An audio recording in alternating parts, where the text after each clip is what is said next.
Alright, here's what I consider to be the easiest way to kill the Sawmill Horde in Days Gone. This is the largest horde. It's 500 zombies, freakers, whatever you want to call them.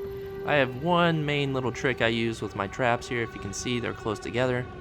That's because I set them up like dominoes. So these remote bombs are set up in a line to chain react with each other, and then I set 2 proximity mines closest to me, so that when those are triggered, they explode backwards into the densest part of the horde. Now the rest of my tricks are pretty obvious, so let's just get straight to it.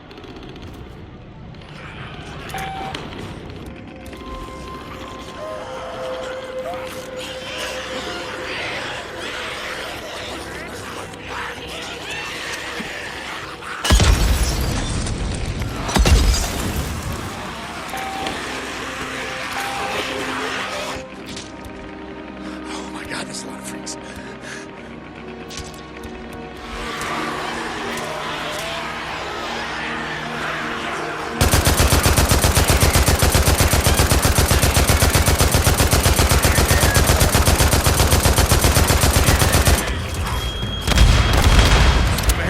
Too many.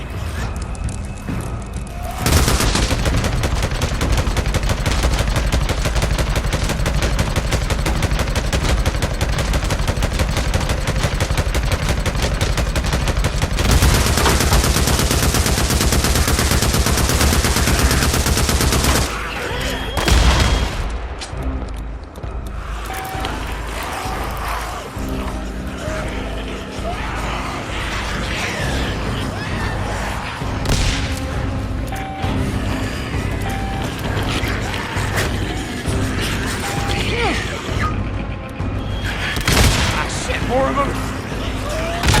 Come on! Oh, you got...